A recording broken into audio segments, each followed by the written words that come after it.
Oh, sorry. 10, 9, 8, 7, 6, 5, 4, 3, 2, 1. 10, 9, 8, 7, 6, Yeah, I got it. 2, 1. I just wanted to see.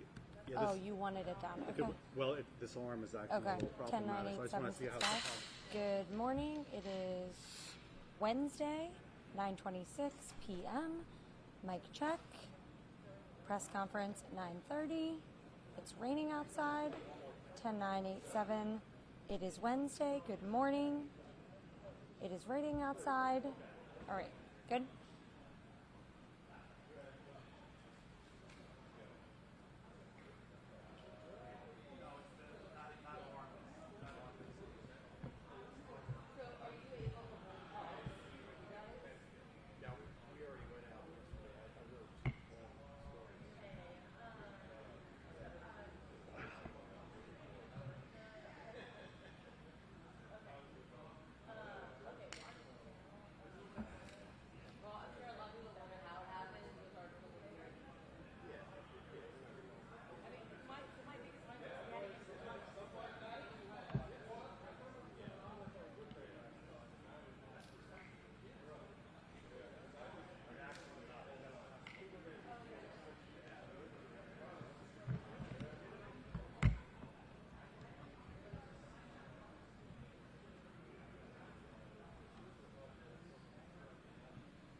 check 1 2 3 4 5 6 7 8 9 10 11 12.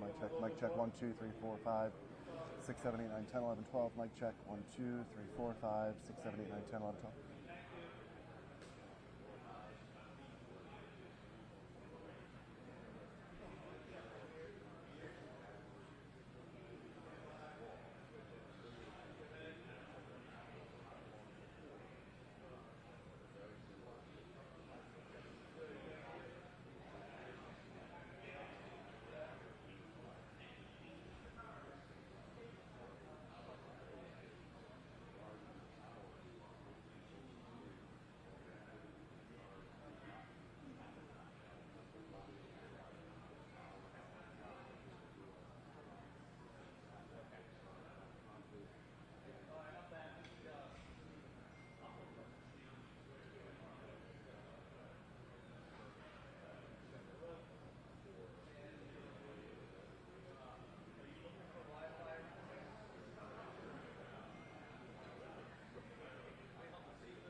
9876543. It's Wednesday. It's raining. It's 9:40 a.m.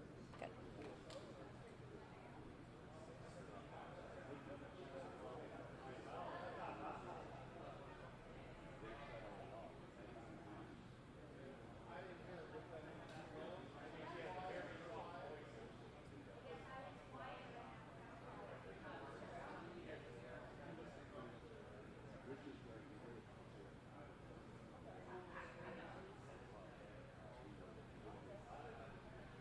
Okay, it's September 13th, 2023. We have captured the inmate following a 2-week. We're good? Okay.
Good morning. I'm pleased to be able to report that thanks to the extraordinary work of law enforcement officials from here in the Commonwealth of Pennsylvania, our local leaders here in Chester County, and from our federal partners all across this nation, shortly after 8 a.m., our suspect was captured. I want to say, first and foremost, thank God there were no injuries to law enforcement or to the public. We obviously became deeply concerned after the suspect was able to steal a weapon. He was apprehended this morning with no shots fired. I want to say thank you to the dedicated law enforcement professionals from every level who each and every day go out of their homes, leave their families, leave their loved ones to keep us safe. The public, over the last 13 days, has had a chance to see what excellence in law enforcement means, what true, dedicated professionalism is all about. I couldn't be more proud to be standing up here today with these professionals from every level. And while they did extraordinary work, we had a tremendous assist from the public here in Chester County. I want to say thank you to the public for their vigilance. Thank you for the constructive tips that they shared. Thank you for remaining on guard. We recognize this has been a concerning and trying time for each and every one of you in the region. And we want to thank you for your support of law enforcement and for your support of this effort that led to this capture today. I hope the good people of Pennsylvania, and indeed the folks all across this nation, got a chance to see how government is supposed to work, how law enforcement is supposed to work, where we all come together, where we focus on the mission. And while the women and men up here behind me may wear different uniforms and different badges, we were here with common purpose, and that was to apprehend this suspect and keep people safe.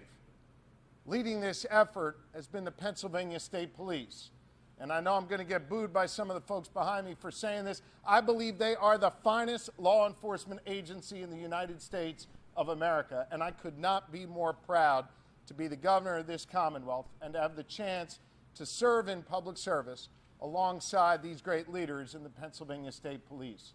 Leading the effort for us is Colonel Christopher Paris, who did yeoman's work overseeing this operation together with Lieutenant Colonel Bivens.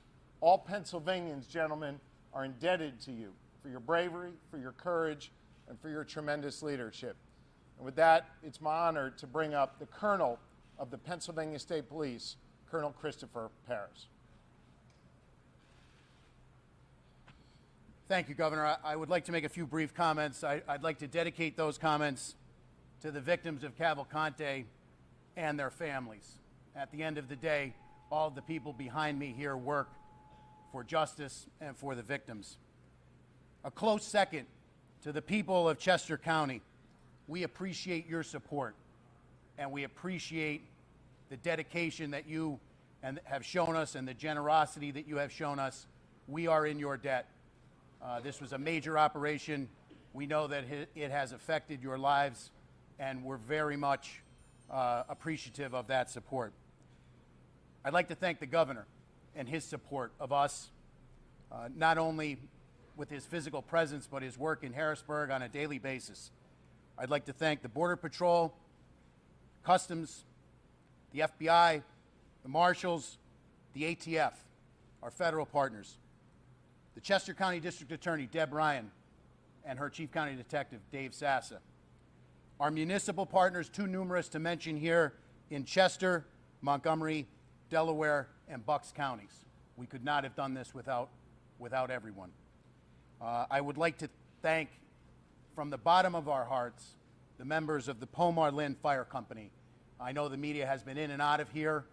The hospitality that they have shown us, the logistics that you need to bring to bear in an operation like this, we would have been hard-pressed to do that without them being good hosts to us. Lastly, but certainly not least in any way, shape, or form, to the women and men of the Pennsylvania State Police, thank you. Thank you for your hard work and your diligence. This is my third manhunt with Lieutenant Colonel George Bivens. It's not lost on me that it was 9 years to the day yesterday for the Blooming Grove ambush. And in all of those operational cycles, there is no person who enjoys more of my trust and confidence. He was tasked with standing this operation up. My confidence in him is marrow deep. He is the consummate professional, and I would now like to turn it over to Lieutenant Colonel Bivens to give you the operational rundown of the capture of Cavalcante. Lieutenant Colonel Bivens.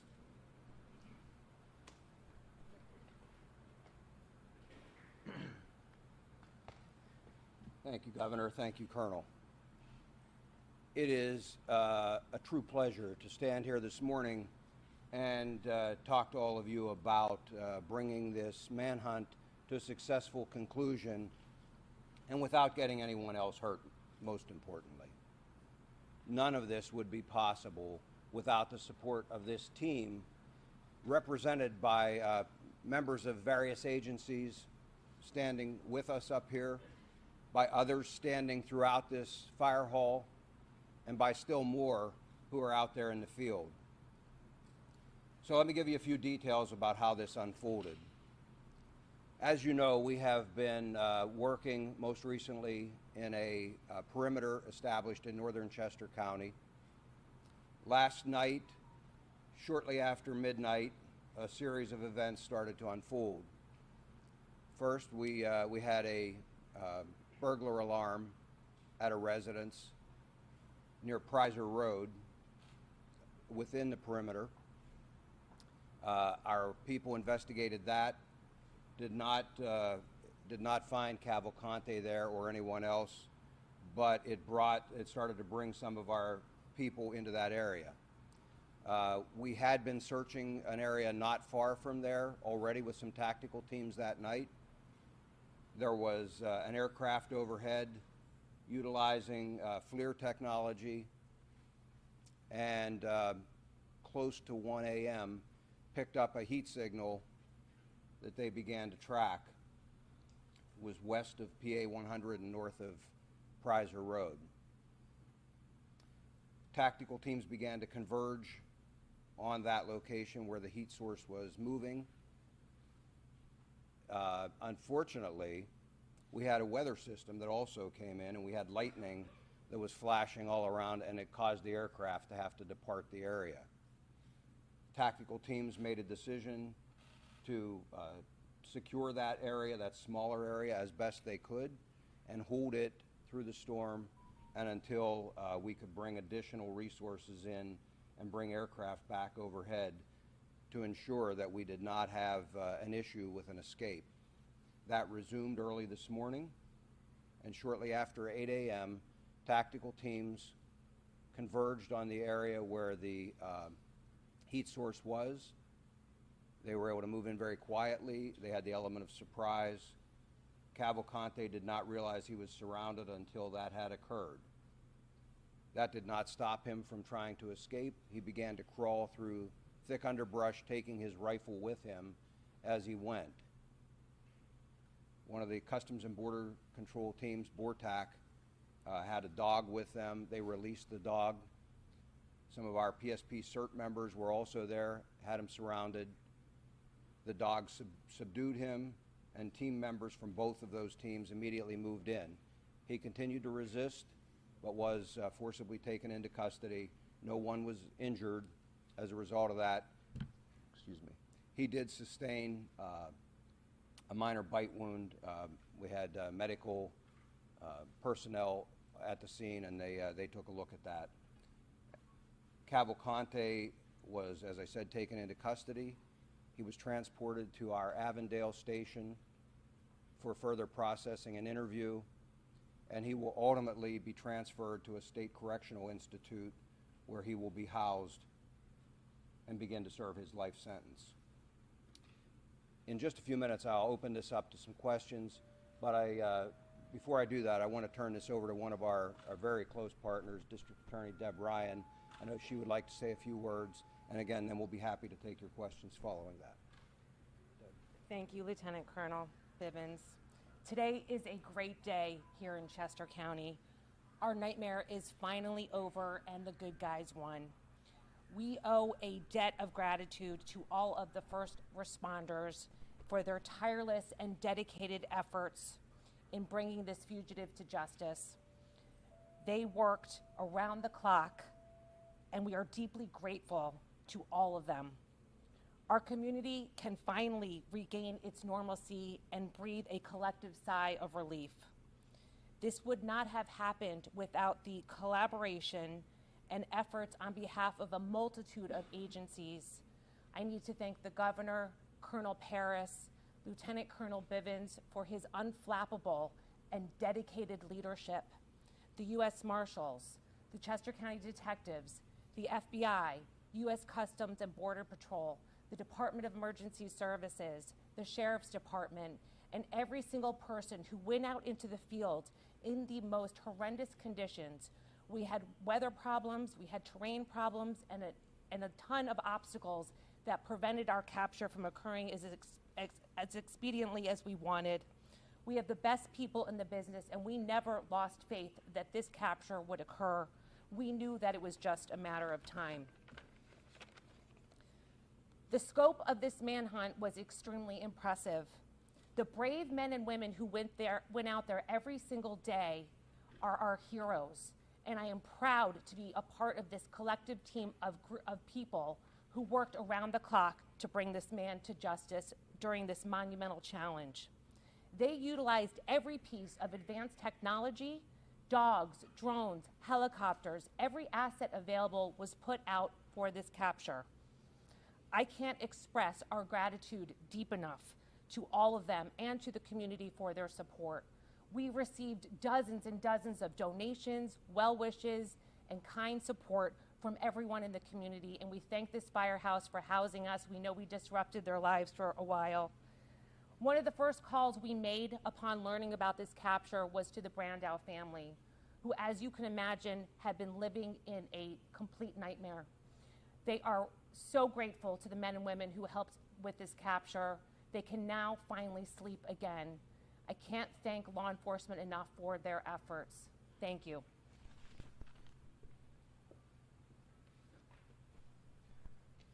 Okay, with that, we will be happy to take your questions. Yes. With the helicopter overboard, we saw the arrest taking place. There was some criticism about the photo op that was taken with the fugitive. Can you explain how that's actually a standard procedure, or what's the reasoning behind the photo op with the fugitive? I'm aware that there was a photo op that was taken out there. Those men and women worked amazingly hard through some very trying circumstances. They're proud of their work. I'm not bothered at all by the fact that they took a photograph with him in custody. Again, they're proud of their work. They kept the community safe. I say thanks to them and good job. Sir, did he say anything in the moment that he was captured and you released the name of the canine officer who bit him during his capture? We will probably not be releasing the name. And in terms of anything that he said, we need to use an interpreter, and he has been taken back to the station, and at that point, we will attempt to interview him at the Avondale station. Did he say anything upon capture? Anything at all? I'm not aware of it. If he did, I don't have that information. Lieutenant Colonel, your officers were authorized to use the lethal force if he didn't actively surrender. Was the goal to always take him in alive? That's always our first choice and preference. Again, that option is only to prevent the escape of a very dangerous individual.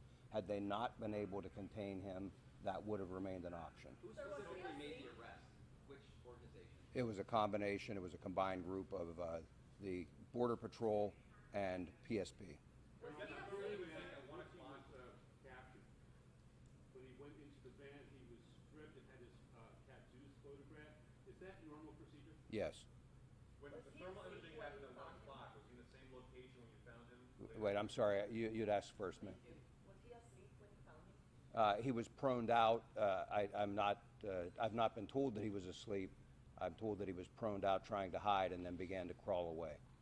Was it the same location when you got the thermal imaging at 1 and you found him at 8? It was in that close proximity to that, yes. What was the weatherman was helping him? no one was assisting him at that point. Sir, what was the agency that was flying the helicopter that first spotted the heat? That was the DEA, and that was a fixed-wing aircraft.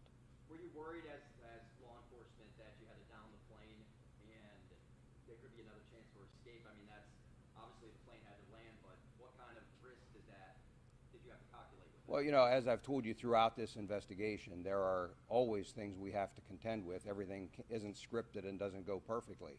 And so it's just another challenge. Worried, I don't think, is the word that I would use.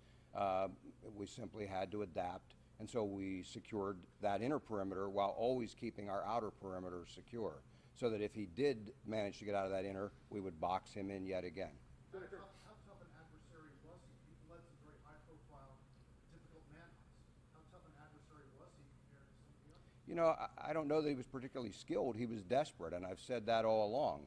You have an individual whose choice is go back to prison and spend the rest of your life in a place you don't want to be, or continue to try and evade capture. He chose the evade capture. He was in good shape, obviously able to climb, as you saw, to get out of prison. But ultimately, as I said all along, we had an amazing team assembled here, capabilities that are just very formidable. And I was confident all along that he would eventually be captured. And ultimately, this team, and I credit all of them, for bringing together their collective experience, the resources, and being able to apply that and capture him. It's never easy to find someone who doesn't want to be found in a very large area. Sir, previously you said you were reserving comment on if anybody was helping him throughout the search. I know you said no one helped him this morning. Can you say now that he's in custody whether he received help these last 13 days? There were people who were intent and intended to assist him. We had been successful. To the best of my knowledge, we had been successful in preventing that assistance from reaching him. Does that include his sister? Yes. There had been some frustration, some criticism from the public as this was stretching on. Now that it's over, do you consider this anything other than a success? No, it was absolutely a success. And I got to tell you, I think by and large the public stayed amazingly supportive. I had some third grade students stop by yesterday and drop off letters and notes of support for all of these responders. We put them out for them to see at briefing time and things. That's the kind of support we saw from this community. There will always be criticism. There will always be people who think they can do this job better, and they're entitled to that opinion. What I would tell you is, again, I put my faith in this group of experts, this group of seasoned law enforcement professionals, the dedicated men and women, not only of the Pennsylvania State Police, but of all of the other partner agencies who went out there every day. I'll put my money on them any day of the week, and I believe the community supported them and continues to. Will he be charged with escape, and when will those charges be filed? We'll be discussing with the district attorney what, if any, charges will be filed. But for right now, again, there is a commitment, and he is going to begin serving his life sentence at a state correctional institution. She is in the deportation proceedings. That will proceed as had been initiated. I'm sorry? You know where Cavalcante got the Eagles hoodie from? I do not. Other than the rifle, what did he have with him? Did he have anything else? Just the clothing and things that he was wearing. Did he at the attempt time. to shoot? Did he attempt to try to disengage?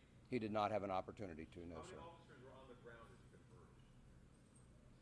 I don't have an exact number, but looking at the teams we were sending in there, in the immediate vicinity was probably 20 to 25. And can you tell us more about what those 20 to 25 look like? Like, did they have specific armor? What Yes, they were tactical. They were a tactical team. You would expect, camouflage, full armor, long rifles, that kind of thing. Which agency? Customs and Border Patrol was their BORTAC team out of El Paso, and then Pennsylvania State Police CERT. It's our Special Emergency Response Team. Once on the ground, they've now pinpointed him, right? They're Yes. on the ground and they're quietly moving into place. Length of time? From that point, probably 5 minutes. It played out fairly quickly once they had identified him and moved in. He detected them at that point once they were already in position, and again, he started to crawl away, and it played out very quickly then. Sir, what is your greatest lesson from this 14-day manhunt? You know, I don't know that there's any single lesson. I will tell you that I learned something from all of these, and as I told you before, I bring that experience to the next one. And so I just go back to, it's all about the team. It's about assembling the right group of people, the right technology, the people with can-do attitudes who will stick with you through the investigation, and that's what we did. And it's worked well for us in the past, and I'm sure will work well for us in the future. Colonel, several people intending to help. I just want to see if we can get a little more detail from you on that. You did mention, you did confirm the sister was intending to help. Who else might have been intending to help? And then can you give us any details? And the reason I'm not going to talk about that again, as I mentioned, we will be discussing with the district attorney whether there will be any additional charges. I don't expect that there will be on that aspect, but we want to have that discussion before we disclose anything else.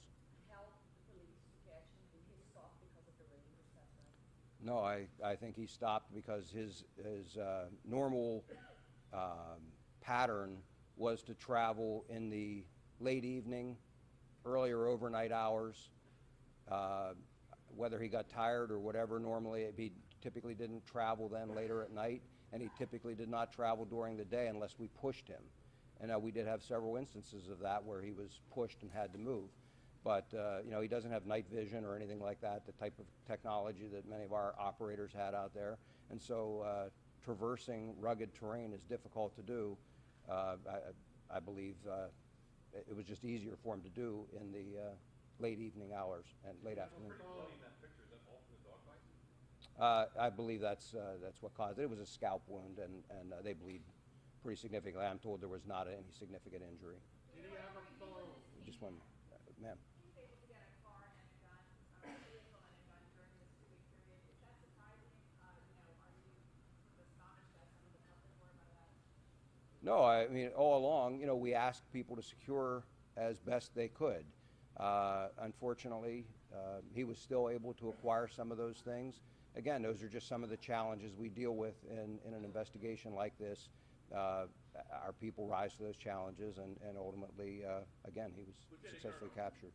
I know that you led the effort also in July earlier this year when that person escaped using bed sheets. It was a chocolate lab that ultimately led to his arrest, and now here we are again. You're talking about a canine moving in and basically disabling Cabo Conte. Can you just kind of talk about the having canines and their use and how much of an asset they are when you're trying to navigate tough terrain and track down dangerous people? Sure. I mean, in the case of Tucker, he was kind of a civilian. I would say we deputized, and brought him in. He's now an honorary member of PSP, but lab. But he was not involved in this. That was in Warren that this gentleman was referring to. Just, you know, I believe it's a Shepherd or a Belgian Malinois. For those of us who aren't familiar, Just 1 minute, if I can come back to this gentleman, I apologize. In any event, canines play a very important role, not only for tracking, but also for, just like in a circumstance like this, safely capturing someone. Far better that we're able to release a patrol dog like this and have them subdue the individual than have to use lethal force. And so, again, our preference is always to use other means. Canines play a very important role. for those of us who aren't familiar with the area, can you tell us a little bit more about where he was? It appears he was in front of a commercial building. Was he hiding within that building, or he was? He was in the wooded area, again, west of PA 100 there. I'm sorry, west of. PA 100. Okay. Are you aware of how he was getting nourishment and, liquids? No, that'll all be part of the interview we'll attempt to do. Whether he'll talk to us or not, that's obviously entirely up to him. But that will be something that we'll be asking. Sir, at this juncture, can you release where he worked in Chester County prior to his 2021 arrest for homicide? Unfortunately, I don't have the list of those locations. I know that he did a variety of jobs installing flooring, but I don't have the specific list of work locations. How long will he be at the Avondale Barracks? Long enough for us to process him, and however long an interview lasts with him. I don't expect it to be for a very extended period of time, and again, at that point, he'll be transported to an SCI. Sir, was there any concern that he would team up with another small man to step inside of a trench coat, Little Rascal style? No. Can you give us more detail on the actual encounter with the dog? Did the dog tackle him, bite him?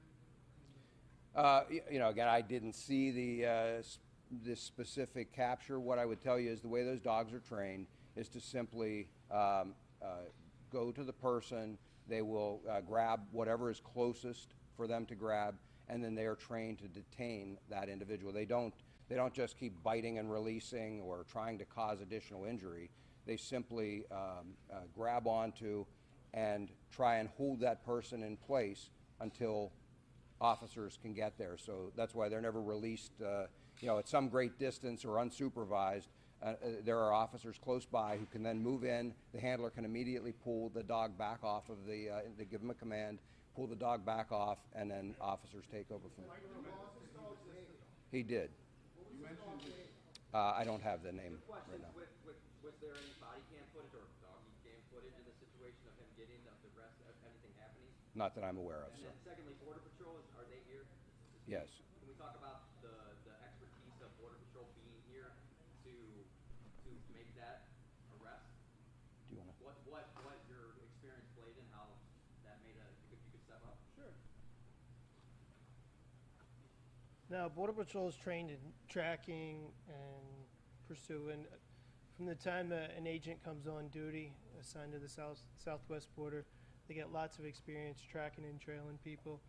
And then with our technology and other resources that just aids in the searches like this one. Different terrain than normally what you're working with, correct? So Border Patrol is assigned to both the northern border and the southwest border. So we got training and experience in all types of terrain. Tell us specifically what you did here. What did you do here to capture this man? We assisted the federal, state, and local partners with our resources, whether performing observation at night, searches during the day, searches during night, and then obviously we had our tactical teams here. Question for Governor Shapiro, if you might. Governor, yesterday you described just about 24 hours ago right here that you were calm and that your commanders over this operation were also calm.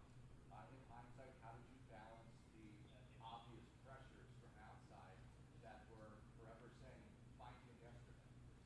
Look, we had a job to do, and that was to capture Cavalcante. And I had the absolute best team working on this. I'm proud to be associated with the Pennsylvania State Police and all the law enforcement leaders who were behind me, federal, state, and local. We knew we had the best, and we knew, as Colonel Bivens said multiple times, he was desperate and it was just a matter of time. I couldn't be more proud of them. And I want to come back to two questions over here that are related to Mr. Holden's question. One was about the assets that we deployed beyond the people. I hope that the public takes great pride in the technology, in the canines, and in all of the assets that were brought to bear here. We ask a lot of the public through their tax dollars to support the police, to support law enforcement at every level.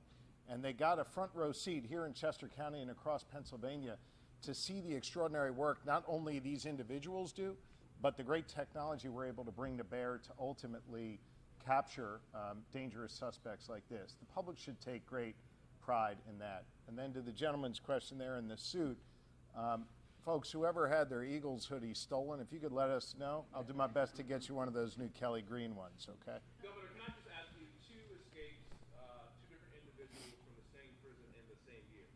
What do you say to people who live in this area to see what is happening at the Chester County Prison, and what are you guys going to do moving forward to try and prevent this kind of thing from ever happening again?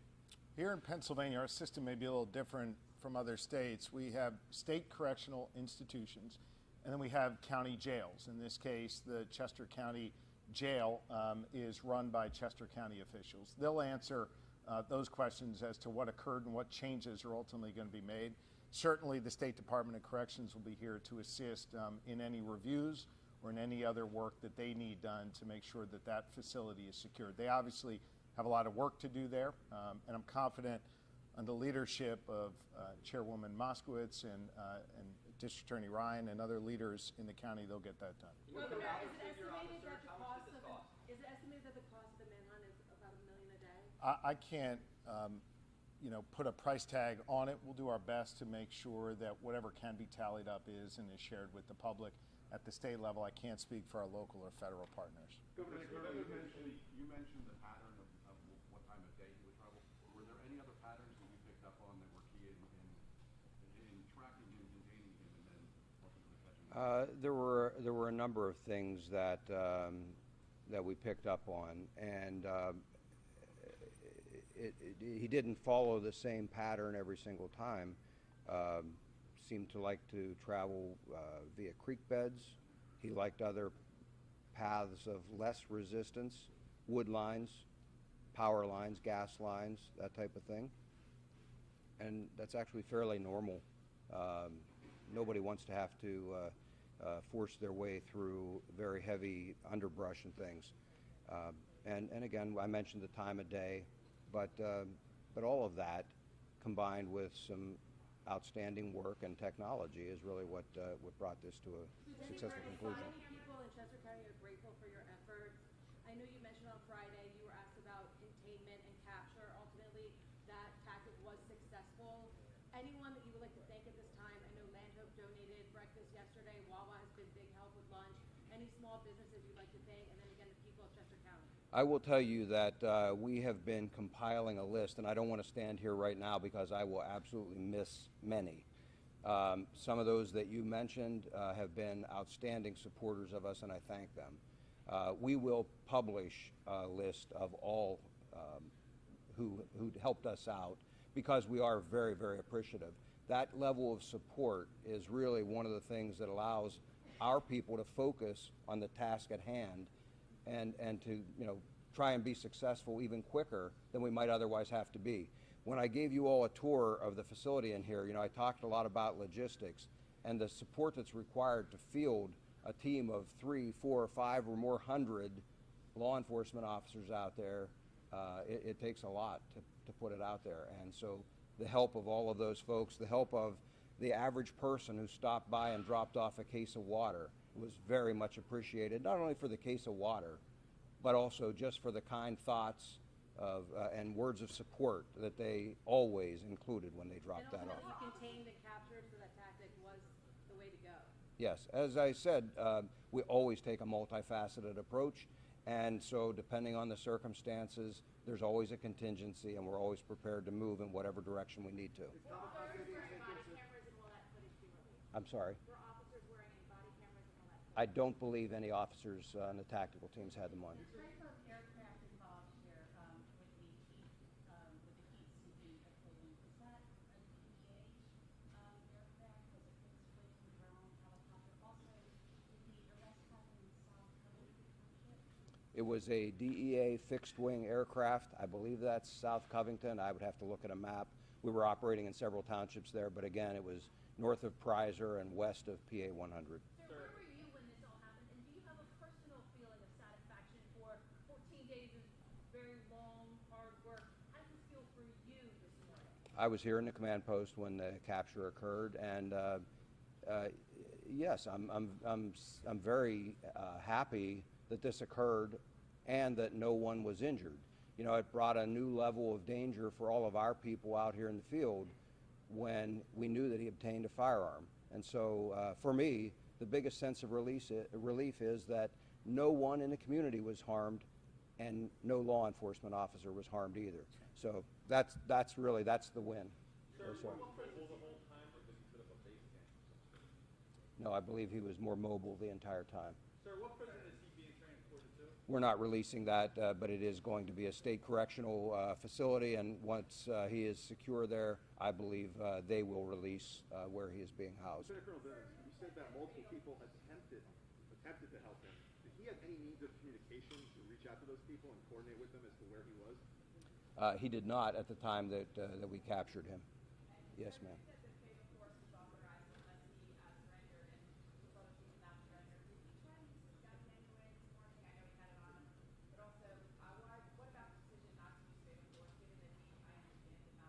Well, as I addressed a few minutes ago, yes, he had the firearm with him. Yes, he was a threat. He did not have an opportunity. I believe he was taken by surprise, and I believe the canine played a large role in him not being able to utilize that firearm. What I would tell you is, again, that it is our last choice, our last preference to use lethal force. And so while there were other options, the team did the responsible thing, did what they're trained and what we expect, and they used other options. And again, lethal force is always the last option. He's going in for questioning. What kinds of information are you going to be trying to get from him? Like, what kinds of questions will be asked? We have the criminal investigators that have been involved in this, everything from the escape up through the time that he has been on the run. I'm sure all of that will be included in their list of questions. Whether he'll choose to talk, I have no idea, and that will be his choice. Can you assure and guarantee the public that this man will not escape again, because clearly he has the ability to do that? Can you say that now? I can assure you he will not escape while he is in our custody. He will be turned over to a state correctional institution. I have every confidence that they will be able to safely and securely house him as well. Lieutenant Colonel, was he in the perimeter of the perimeter that you had outlined yesterday? Was that? He was. He was. Yes, sir. How close to the edge of the perimeter was he? Where in the perimeter? It was within the perimeter, and he would have been within a few hundred yards of the eastern edge of the perimeter. Colonel, in terms of the public being involved, there was video surfacing of vigilantes in Chester County trying to get involved in this case. Moving forward, if something like this happens again, what would you tell the public in regards to getting involved in a case like this? I would ask them the same thing that I asked this time, and that is, please don't come out and try to become involved like that. You potentially take away resources that would otherwise be spent on the search trying to deal with those individuals, and we don't want one of them to get hurt unintentionally. How far was the capture from where the burglary happened last night? Within a quarter mile. It wasn't a burglary. It was an alarm, by the way. But once processed, any idea in ballpark time until transfer? it depends on whether he is cooperative and is interviewed. That could take minutes to hours, but I don't have the answer yet. Whether he's, I'm not aware of that. Sir, do we know if his sister and mother entered the country via Puerto Rico as well? I don't believe his mother is here, and I don't have that information immediately available here about where they entered. As I said, his sister, though, is in the process of being deported now. We have time for 2 more questions. Yes. Colonel, after everything that you've been through, seen with Cavalcante, once that interpreter is there, do you plan on having a conversation with him, asking him anything about all this? No. The investigators are quite competent. They'll gather the information that we believe is important if they're able to, and I'm confident that everything we need will be gathered in that way. There's no reason for me to have a personal discussion with him. What's your message to anybody else who tried to escape? Well, I think it's a very bad idea, obviously, and we will be here should something like this occur again. We'll put the team back together, and we'll be right back out after them. Okay? Thank you all. Thank you, everybody.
This dude's hair grew back in That's like a funny week. because my reporter was saying, does he look different than he did in that I'm like, ring yo, camera? what if he had a whole team?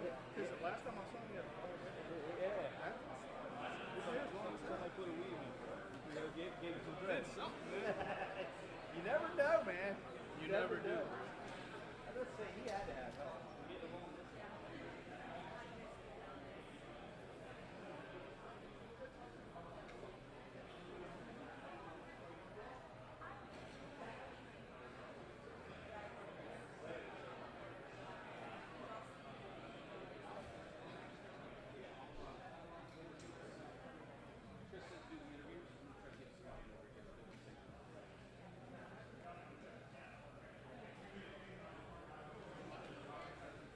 We'll leave him out here for now.